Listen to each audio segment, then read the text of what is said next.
Est-ce que ça vous est déjà arrivé de tester quelque chose pour aller mieux et de vous dire « ça ne marche pas pour moi ». Une respiration, une visualisation, une routine, une habitude. Et pourtant, aujourd'hui, j'aimerais vous proposer une autre lecture. Et si le problème n'était pas l'outil, mais le temps qu'on lui laisse? Il existe un principe très simple, mais extrêmement puissant, qui s'appelle l'effet Amara.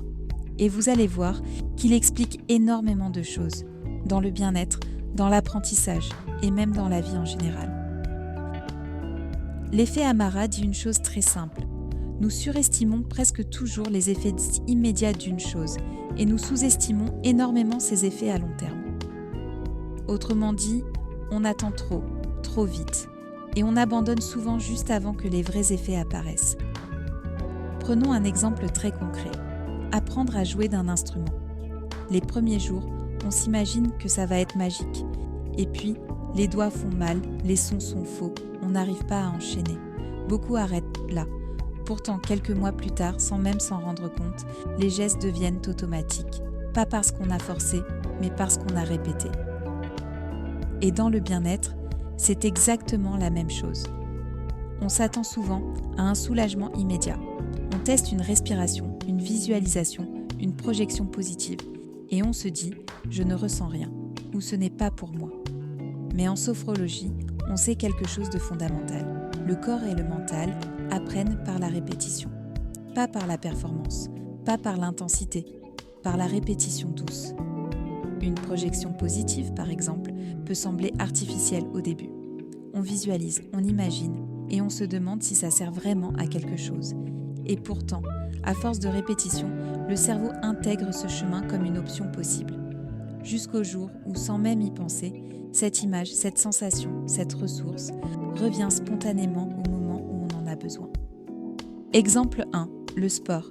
Regardez quelqu'un qui commence le sport. Les premières semaines, courbatures, fatigue, essoufflement. Le cerveau dit « ça ne sert à rien ».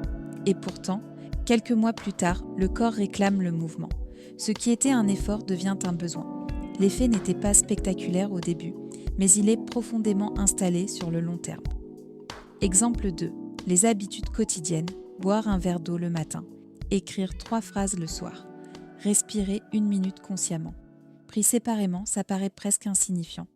Mais cumulé, répété, jour après jour, il transforme la relation que l'on a avec soi. Exemple 3. Internet/technologie, effet Amara pur. Quand Internet est arrivé, on pensait que tout allait changer immédiatement. Puis on a été déçus. Et aujourd'hui, il a transformé notre façon de travailler, d'apprendre, de communiquer. Pas en un jour, mais profondément. En sophrologie, on ne cherche pas à forcer un état. On crée des chemins. Et ces chemins deviennent accessibles parce qu'on les emprunte régulièrement. C'est comme un sentier dans une forêt. La première fois, il est à peine visible. Mais plus on passe au même endroit, plus le chemin devient clair, jusqu'à devenir évident. Et c'est exactement ce qui se passe avec la respiration, les visualisations, les sensations positives. Elles ne s'imposent pas, elles s'installent. Si aujourd'hui, vous avez l'impression que rien ne fonctionne vraiment, que vous avez essayé encore et que les résultats ne sont pas à la hauteur de vos efforts, j'aimerais que vous entendiez ceci. Le fait que vous ne ressentiez pas encore de changement ne signifie pas que rien ne se passe. Bien souvent, les transformations les plus importantes commencent en silence. Dans notre société, on nous a appris à chercher des résultats rapides, à vouloir aller mieux vite, à vouloir sentir que ça marche. Mais le corps, et encore plus le système nerveux, ne fonctionne pas sur ce rythme-là. En sophrologie, on sait que chaque respiration consciente, chaque visualisation, chaque projection positive répétée laisse une trace, même si vous n'en avez pas conscience. C'est un peu comme remplir un verre goutte après goutte. Pendant longtemps, vous avez l'impression qu'il ne se passe rien. Et puis un jour, sans prévenir, le niveau devient visible. Peut-être que ce que vous traversez aujourd'hui n'est pas un échec. Peut-être que vous êtes simplement dans cette phase invisible du changement. Et si vous êtes fatigué, découragé ou que vous avez l'impression de stagner, sachez que vous n'êtes pas en retard. Vous êtes en train d'apprendre.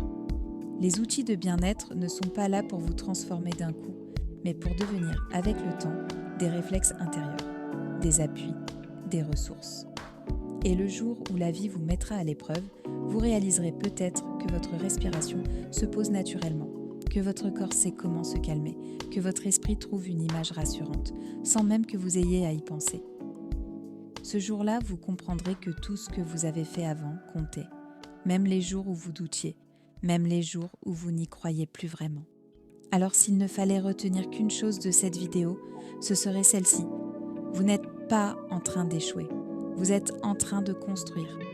Et ce que vous construisez, doucement, respectueusement, à votre rythme, peut devenir l'une de vos plus grandes forces. Et pour terminer, j'aimerais vous partager quelque chose de personnel. Aujourd'hui, cette chaîne compte moins de 100 abonnés. Et vous savez quoi ? Ça ne m'inquiète pas. Parce que cette chaîne, je la construis exactement comme on construit le bien-être. Pas dans la précipitation, mais dans la régularité, la sincérité et le temps.